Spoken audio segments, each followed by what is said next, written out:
आप सभी विद्यार्थियों को प्रेम भरा नमस्कार। 21 जनवरी 2022 दिन शुक्रवार। मैं आप सभी विद्यार्थियों का एक बार फिर से ऑनलाइन क्लास में स्वागत है।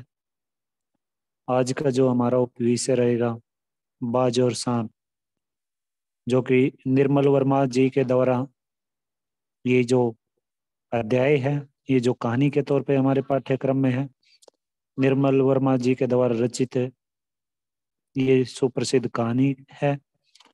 और निर्मल वर्मा जी भी हिंदी साहित्य जगत में कहानीकार के रूप में जाने जाते हैं। इस कहानी में उन्होंने बाज और सांप को क्रम से बंधन मुक्त और बंधन युक्त जीवन के प्रतीक रूप में दिखाया है। जो ये कहानी है बाज और सांप, ये जो कहानी है, ये कहानी हमें एक संदेश देती है। और वो संदेश क्या है कि मनुष्य को बहादुर और साहसी बनकर अपना जीवन व्यतीत करना चाहिए। उसे अपना जीवन आजादी पूर्वक और अपनी इच्छाओं के अनुसार ही संघर्ष करते हुए अपना जीवन व्यतीत करना चाहिए। जो इस कहानी में बाज है, बाज वीरता का प्रतीक है, वीरता और आजादी का प्रतीक है बाज। और जो बाज है, बाज मरते दम तक भी उसके मन में आजादी आजादी पूर्वक क्या इच्छा रहती है कि वो आजादी पूर्वक आकाश में ऊंचाइयों को प्राप्त करने की जो इच्छा है, ऊंचाइयों को प्राप्त कर सके, यही इच्छा उसके मन में रहती है मरते दम तक। और जिस हेतु वह वीरता से आगे बढ़ता है, लहरों का वो डटकर सामना करता है और अपने शत्रु का भी डटकर मुकाबला करता है। इसी तरह से हमें भी अपना जो जीवन है, अपना जीवन बाज के भांति व्यतीत करना चाहिए।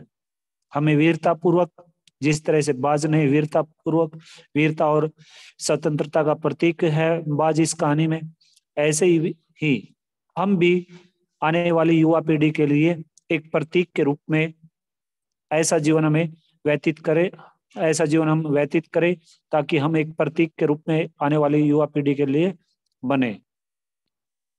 हमें भी अपनी इच्छा अनुसार अपना जीवन व्यतीत करना चाहिए, आजादी पूर्वक अपना जीवन व्यतीत करना चाहिए और वीरता से दिन प्रतिदिन आगे बढ़ते रहना चाहिए।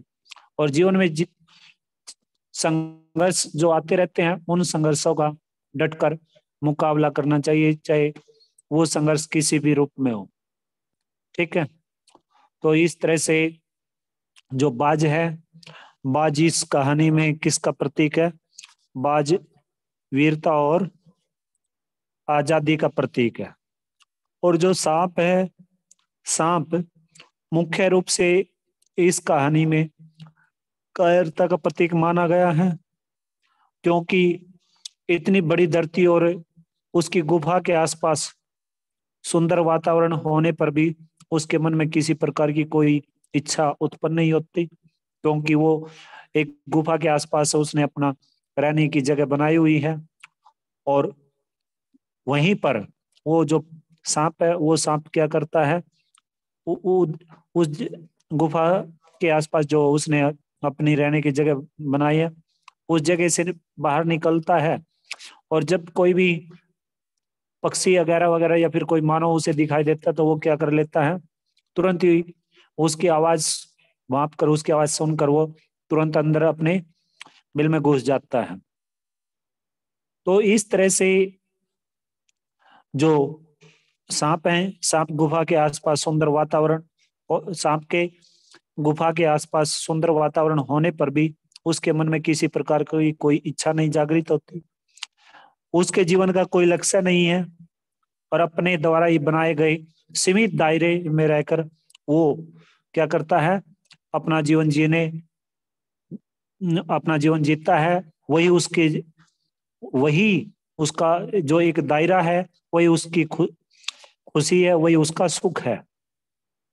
इस तरह से जो सांप है, सांप ऐसे लोगों का प्रतीक है, ऐसे लोगों का प्रतीक है जो सांप की भांति अपना जीवन व्यतीत करते रहते हैं, जो सांप की तरह एक जगह ही पड़े रहते हैं, एक जगह ही पूरा का पूरा जीवन व्यतीत कर देते हैं। उनके अंदर कोई साहस नहीं होता, कोई हिम्मत वो जुटा नहीं पाते, दिखा नहीं पाते, और न ही वो अपने मन में किसी प्रकार की कोई चाह इच्छा जागृत करते हैं, न उनके जीवन का कोई लक्ष्य होता है।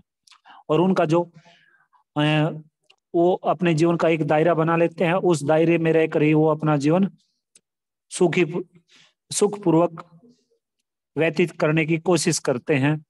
जो सांप ऐसे लोगों का प्रतीक है इस कहानी में। और जो बाज है, बाज यहाँ पर वीरता और आजादी का प्रतीक है। वीरता और आजादी पूर्वक जीवन जीने वाले संघर्षशील जो व्यक्ति होते हैं उनका प्रतीक माना गया है। और जो सांप है, सांप का अर्थ लोगों का प्रतीक माना गया है। ये इस कहानी का जो सारांश है, इस कहानी से जो हमें सीख मिलेगी, यही इस कहानी से हमें सीख प्राप्त होती है। तो आप लोग पेन पेंसिल साथ में रखना। इसमें जो कठिन शब्दार्थ आए हैं एक बार वो देख लीजिएगा, आपकी किताब में दिए गए हैं ये। सबसे पहले सिंह, पहाड़ी की चोटी, सरिता नदी, सिट पिटाना, भय या घबराहट से सहम जाना, स्तब्ध हो जाना। सिट पिटाना एक तरह से मुहावरे के तौर पे प्रयोग होता है। असीम, जिसकी कोई सीमा न हो, अपार, यानी कि अनेक शब्दों के लिए एक शब्द का प्रयोग है। खोखल, खोखली जगह, यानी कि बड़ा जो छेद होता है उसको खोखल बोलते हैं। ठीक है भाई। तो इस तरह से ये शुरुआत करते हैं इस अध्याय का श्री गणेश करते हैं। पेन पेंसिल आप लोग अपने साथ में रखना, क्योंकि जो भी इसमें महत्वपूर्ण बातें आपको बताई जाएंगी उन्हें आप रेखांकित करते जाना। ठीक है, तो शुरू करें। समुद्र के किनारे ऊंचे पर्वत की अंधेरी गुफा में एक सांप रहता था। समुद्र की तूफानी लहरें धूप में चमकती, जिल मिलाती और दिन भर पर्वत की चट्टानों से टकराती रहती थी। पर्वत की अंधेरी घाटियों में एक नदी बहती थी, अपने रास्ते पर बिखरे पत्थरों को तोड़ती, शोर मचाती हुई। यह नदी बड़े जोर से समुद्र की ओर लपकती जाती थी। जिस जगह पर नदी और समुद्र का मिलाप होता था वहां लहरें दूध के जाग से सफेद दिखाई देती थी। अपनी गुफा में बैठा हुआ सांप सब कुछ देखा करता। लहरों का गर्जन, गर्जन क्या होता है? तेज आवाज करना, गर्जना, जैसे बादल नहीं गरजते हैं इस तरह से। तो लहरों का गर्जन यानी कि लहरें कभी तो क्या होती रहती है, ऊपर जाएंगी तो कभी वो नीचे की ओर आ जाते हैं, फिर ऊपर, फिर नीचे, फिर ऊपर, फिर नीचे। ठीक है, तो इस तरह से वो जो आवाज आती रहती है उसको वो देखता रहता है, सुनता रहता था। आकाश में छिपती हुई पहाड़ियां टेढ़ी मेढ़ी बल खाती हुई टेढ़ी मेढ़ी बल खाती हुई, नदी की गुस्से से भरी आवाजें, टेढ़ी मेढ़ी, टेढ़ा और मेढ़ा। ठीक है, द्वंद्व समास के रूप में प्रयोग हो जाएगा। वह मन ही मन खुश होता था कि इस गर्जन तर्जन के होते हुए भी वह सुखी और सुरक्षित है। कोई उसे दुख नहीं दे सकता। सबसे अलग, सबसे दूर वह अपनी गुफा का स्वामी है। न किसी से लेना, न किसी से देना। दुनिया की भाग दौड़, छीना झपटी से वह दूर है। सांप के लिए यही सबसे बड़ा सुख था। एक दिन एकाएक होता है, अचानक से। अंग्रेजी में शायद सडनली बोलते हैं। ठीक है, आप देख लेना, आप अंग्रेजी के विद्यार्थी हो तो उच्चारण गलत भी हो सकता है। ठीक है, लेकिन जहां तक मेरा विश्वास है कि इसे सडनली बोलते होंगे। ठीक है, एक दिन एकाएक आकाश में उड़ता हुआ खून से लथपथ एक बाज सांप की उस गुफा में आ गिरा। लथपथ, लथपथ होता है पूरी तरह से उसके शरीर पर खून लगा हुआ था, यानी कि सना हुआ। ठीक है, उसकी छाती पर कितने जख्मों के निशान थे। पंख खून से सने थे और वह अधमरा सा जोर शोर से हाँफ रहा था। जमीन पर गिरते ही उसने एक दर्द भरी चीख मारी, चीख यानी कि आवाज, ठीक है, चिल्ला, और पंखों को फड़फड़ाता हुआ धरती पर लौटने लगा। डर से सांप अपने कोने में सिकुड़ गया, किंतु दूसरे क्षण उसने भांप लिया कि बात जीवन की अंतिम सांसें गिन रहा है। अंतिम सांसें गिनना, आखिरी घड़ी, आखिरी पल, और उससे डरना बेकार है। बेकार में बे उपसर्ग है, ठीक है, कारमूल शब्द आ जाएगा। ये सोचकर में पूर्वकालिक क्रिया है, इस प्रकार के शब्द आएंगे इसमें, ठीक है। क्रिया करके अगर मुख्य क्रिया से पहले जो अन्य क्रिया आई है और उस अन्य क्रिया में क्रिया करके अगर लगा हुआ होता है तो उसमें उस वो किस रूप में देखी जाती है? पूर्वकालिक क्रिया के रूप में देखी जाती है। उसकी हिम्मत बंधी और वह रेंगता हुआ उस घायल पक्षी के पास जा पहुंचा, उसकी तरफ कुछ देर तक देखता रहा, फिर मन ही मन खुश होता हुआ बोला, क्यों भाई, इतनी जल्दी मरने की तैयारी कर ली? अगला पृष्ठ निकाल लीजिएगा। इतनी जल्दी मरने की तैयारी कर ली, प्रश्न शैली में है, ठीक है। बाज ने एक लंबी आह भरी, ऐसा ही दिखता है, आखिरी घड़ी आ पहुंची है, लेकिन मुझे कोई शिकायत नहीं है। मेरी जिंदगी में खूब रही भाई, जी भर उसे भोगा है। जब तक शरीर में ताकत रही, कोई सुख ऐसा नहीं बचा जिसे न भोगा हो। दूर दूर तक उड़ाने भरी हैं, आकाश की असीम ऊंचाइयों को अपने पंखों से ना पाया हूं। असीम, जिसकी कोई भी सीमा नहीं होती, अनेक शब्दों के लिए एक शब्द का प्रयोग होता है, ठीक है। तो आगे देखिए, तुम्हारा बड़ा दुर्भाग्य है। दुर्भाग्य दुरुपसर्ग है, भाग्य मूल शब्द है, ठीक है। इसका अर्थ है बुरा भाग्य, कि तुम्हारा बड़ा दुर्भाग्य है कि तुम जिंदगी भर आकाश में उड़ने का आनंद कभी नहीं उठा पाओगे। सांप बोला, सांप बोला, आकाश, आकाश को लेकर क्या मैं चाटूंगा? आकाश में आखिर रखा क्या है? क्या मैं तुम्हारे आकाश में रेंग सकता हूं? ना भाई, तुम्हारा आकाश तुम्हें ही मुबारक। मेरे लिए तो यह एक गुफा भले, इतनी आरामदेह और सुरक्षित जगह और कहाँ होगी? आरामदेह, आराम देने वाले। सांप मन ही मन बाज की मूर्खता पर हंस रहा था। मूर्खता, बेवकूफी। वह सोचने लगा कि आखिर उड़ने और रेंगने के बीच कौन सा भारी अंतर है। अंत में तो सबके भाग्य में मरना ही लिखा है। शरीर मिट्टी का है, मिट्टी में ही मिल जाएगा। अचानक बाज ने अपना झुका हुआ सिर ऊपर उठाया और उसकी दृष्टि सांप की गुफा के चारों ओर घूमने लगी। दृष्टि, दृष्टि यानी कि नजर, ठीक है, चारों ओर घूमने लगी। चट्टानों में पड़ी दरारों से पानी गुफा में टपक रहा था। सीलन और अंधेरे में डूबी गुफा में एक भयानक दुर्गंध फैली हुई थी। भयानक, भयानक, बहुत, जो डरावनी होती है, अधिक डरावनी, जो बहुत अधिक डरावनी होती है उसको भयानक बोलते हैं। दुर्गंध, गंध मूल शब्द है, दुर इसमें उपसर्ग है, ठीक है। दुर्गंध का मतलब होता है बदबू, ठीक है। दुर्गंध फैली हुई थी। मानो, मानो को ठीक कर लेना, इसमें आप पेंसिल के साथ जो अनुस्वार बिंदु है वो नहीं लगा हुआ है, तो इसे ठीक कर लेना। मानो कोई चीज वर्षों से पड़ी पड़ी सड़ गई हो। बाज के मुंह से एक बड़ी जोर की करुण चीख फूटी पड़ी। करुण, करुण क्या होती है? पीड़ाजनक, दुख भरी, ठीक है।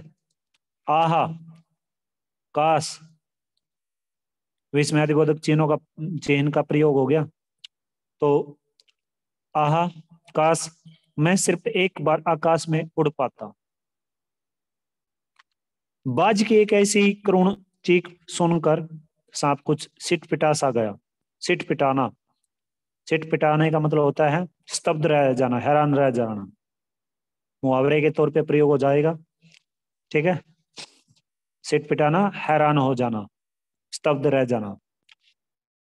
एक क्षण के लिए उसके मन में उस आकाश के प्रति इच्छा पैदा हो गई जिसके वियोग में बाज इतना व्याकुल होकर छटपटा रहा था। संयोग और वियोग, ये दो रूप होते हैं जीवन के। वास्तव में देखे तो ये किसके रूप होते हैं? श्रृंगार के, श्रृंगार रस के, ठीक है। संयोग और वियोग। संयोग में तो क्या होता है कि थोड़ा सा आपको इस अध्याय से हटकर बता देते हैं। संयोग में तो सब कुछ अच्छा ही अच्छा लगता है।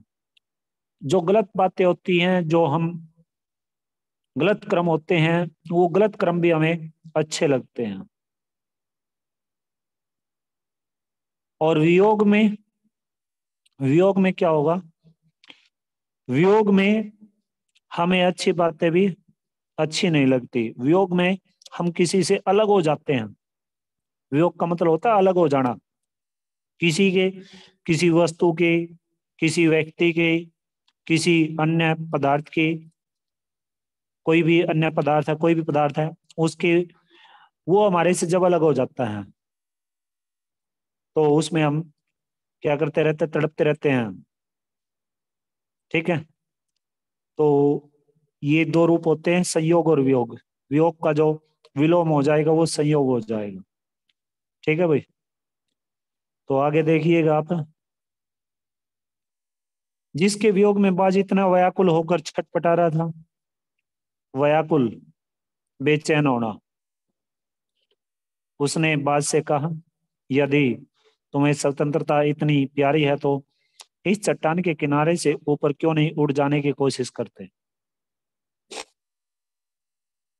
कि मैं तुम्हारे पैरों में भी, पैरों में अभी इतनी ताकत बाकी हो, कि तुम्हारे पैरों में अभी इतनी ताकत बाकी हो कि तुम आकाश में उड़ सको, कोशिश करने में क्या हर्ज है? बाज में एक नई आशा जग उठी।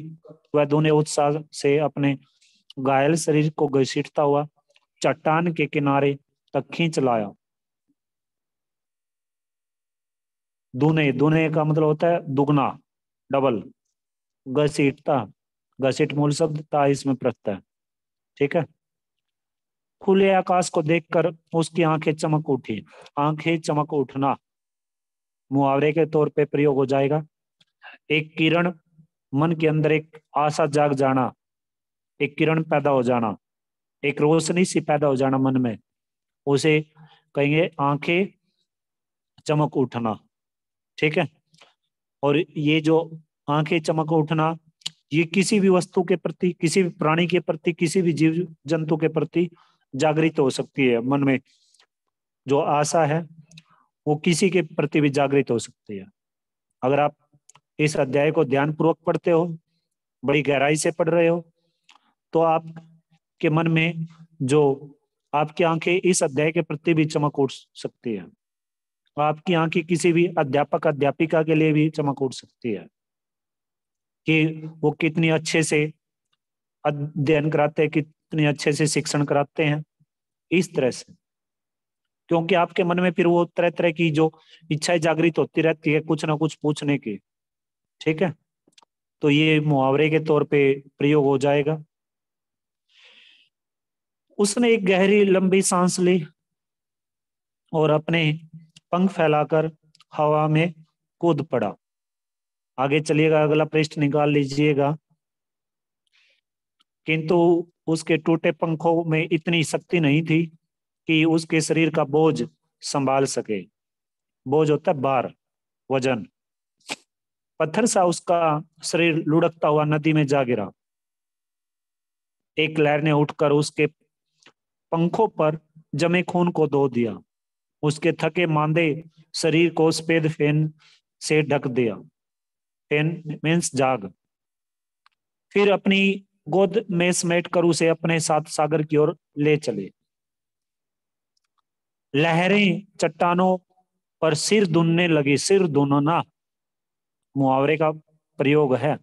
सिर धुनना, सिर धुनने का मतलब होता है पछताना, पश्चाताप करना। ठीक है। या सिर धुनने का मतलब क्या होता है? पश्चाताप करना। आगे देखिएगा, मानो, मानो में फिर से अनुस्वार बिंदु लगा ले। मानो बाज की मृत्यु पर आंसू बह रही हो, धीरे धीरे समुद्र के असीम विस्तार, असीम जिसकी कोई भी सीमा ना हो, विस्तार, विस्तार होता फैला हुआ, विस्तृत, दूर दूर तक फैला हुआ। असीम विस्तार में बाज आंखों से ओझल हो गया। आंखों से ओझल होना, ये भी मुहावरे के तौर पे प्रयोग हो जाएगा। आंखों से ओझल होने का मतलब है नजरों से दूर हो जाना, आंखों से दूर हो जाना, गायब हो जाना। चट्टान की खोखल में बैठा हुआ सांप बड़ी देर तक बाज की मृत्यु और आकाश के लिए उसके प्रेम के विषय में सोचता रहा। आकाश की असीम शून्यता में क्या ऐसा आकर्षण छिपा है? शून्यता, शून्यता का मतलब होता है बिल्कुल खाली, जीरो। आकर्षण, आकर्षण ये तो साइंस वर्ड है, इसके बारे में तो आपको पता भी है, साइंस के टीचर्स ने आपको बता भी रखे होंगे छठी सातवीं आठवीं क्लास में। वो जो न्यूटन वाला आप एग्जाम्पल बार बार पढ़ते भी हो। ठीक है। सेब और वो न्यूटन वगैरह वगैरह का, देखो इतनी साइंस मुझे पता नहीं, बाकी इस प्रकार के जो शब्द हैं, इस प्रकार के शब्दों का आप अच्छे से अपने जीवन में आपको उतारने चाहिए, इस प्रकार के शब्दों को। आकर्षण का मतलब होता है अपनी ओर आकर्षित करना, अट्रैक्टिव करना। अट्रैक्टिव ही बोलते होंगे, देखो अंग्रेजी आप देख लेना, उच्चारण गलत भी हो सकता है। जिसके लिए बाज ने अपने प्राण गंवा दिए, वह खुद तो मर गया लेकिन मेरे दिल का चैन अपने साथ ले गया। न जाने आकाश में क्या खजाना रखा है, एक बार तो मैं भी वहां जाकर उसके रहस्य का पता लगाऊंगा, चाहे कुछ देर के लिए ही हो, कम से कम उस आकाश का स्वाद तो चख लूंगा। यह कहकर सांप ने अपने शरीर को सिकोड़ा और आगे रेंग कर अपने को आकाश की शून्यता में छोड़ दिया। धूप में अक्षण भर के लिए सांप का शरीर बिजली की लकीर सा चमक गया। बिजली की लकीर सा चमकना, ये भी एक तरह से मुहावरे के तौर पे प्रयोग हो जाएगा, यानी कि बहुत पतले स्वरूप में कुछ पल के लिए दिखना, कुछ पल के लिए बिल्कुल पतला सा उसका रूप दिखाई देना। ठीक है। आगे देखिएगा, यह कहकर सांप ने अपने शरीर को सिकोड़ा, ये पंक्तियां पढ़ चुके। किंतु जिसने जीवन भर रेंगना सीखा था, वह भला क्या उड़ पाता। नीचे छोटी छोटी चट्टानों पर दब से सांप जा गिरा। ईश्वर की कृपा से बेचारा बच गया, नहीं तो मरने में क्या कसर बाकी रही थी। सांप हंसते हुए कहने लगा, सो उड़ने का यही आनंद है, बर पाया मैं तो। पक्षी भी कितने मूर्ख है, धरती के सुख से अनजान। अनुपसर्ग है इसमें, जानमूल शब्द है। रहकर, रहकर में पूर्व काली क्रिया है। रहकर आकाश की ऊंचाइयों को नापना चाहते थे, किंतु जब मैंने जान लिया कि आकाश में कुछ नहीं रखा, केवल ढेर सी रोशनी के सिवा वहां कुछ भी नहीं, शरीर को संभालने के लिए कोई स्थान नहीं, कोई सहारा नहीं, फिर वे पक्षी किस बूते पर इतनी डींगे हाँकते हैं। डींगे हाँकना, डींगे हाँकना ये भी मुहावरे के तौर पे प्रयोग हो जाएगा। डींगे हाँकने का मतलब होता है व्यर्थ की बातें करना, बेकार की बातें करना, सेखियां मारना। ठीक है। आगे देखिए, किस लिए धरती के प्राणियों को इतना छोटा समझते हैं? अब मैं कभी धोखा नहीं खाऊंगा, मैंने आकाश देख लिया और खूब देख लिया। बाज तो बड़ी बड़ी बातें बनाता था, आकाश के गुण गाते थकता नहीं था। उसी की बातों में आकाश में उसी की बातों में आकर मैं आकाश में कूदा था। ईश्वर भला करे, मरते मरते बच गया। अब तो मेरी यह बात और भी पक्की हो गई। अब देखो, इन बातों का मतलब यही है कि कुछ लोग क्या करते हैं, जो साहसी व्यक्ति होते हैं, उन साहसी व्यक्तियों को देखकर जो आलसी व्यक्ति होते हैं, जो कर्मठ नहीं होते, और कर्मठ व्यक्तियों को या उनके साहस को देख के आलसी व्यक्ति भी उन्हीं की तरह काम करना शुरू कर देते हैं। लेकिन फिर वो क्या करते हैं, उसमें वो अच्छे से सफल नहीं हो पाते, और उन्हें वह अपनी ही उसी स्थिति में बैठते हैं जिस स्थिति में वो पहले होते हैं। ठीक है। तो इस तरह से कुछ लोग क्या होते हैं, ऐसे लोगों से प्रेरणा प्राप्त करके ऊपर उठने की कोशिश करते हैं। लेकिन वो जब भी उनके सामने छोटी मोटी कोई समस्या आ जाती है, तो उस समस्या का पूरा का उस समस्या का अगर वो अच्छे से निराकरण नहीं कर पाते, तो और उसमें वो कामयाब नहीं हो पाते अपने कर्म में, तो इस तरह से वो किसको दोष देते रहते हैं, जिन लोगों से उन्होंने कुछ बातें सीखी, जिनसे वो प्रोत्साहित हुए, मोटिवेशन ली है। इस प्रकार के लोगों को भी वो क्या करते रहते हैं, दोष देते रहते हैं। और आजकल तो आप देखोगे तरह तरह की मोटिवेशनल स्पीच भी आती रहती है, थॉट्स भी आते रहते हैं, वीडियोज आप तरह तरह की देखते रहते हो, फिल्में भी आप देखते रहते हो, चाहे वो फिल्म तारे जमी पर क्यों ना हो, तारे जमी पर क्यों ना हो, या फिर ये क्या नाम है, जो अन्य फिल्में भी है। एक और आमिर खान की फिल्म आई थी अभी थोड़े दिन पहले, तो उस टाइम भी मुझे ध्यान नहीं है अभी। इस प्रकार की फिल्में, इस प्रकार के जो नाटक है, आप देखते ही रहते हो। ठीक है।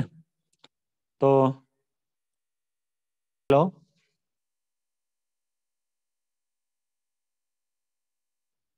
हाँ जी प्रदीप सर।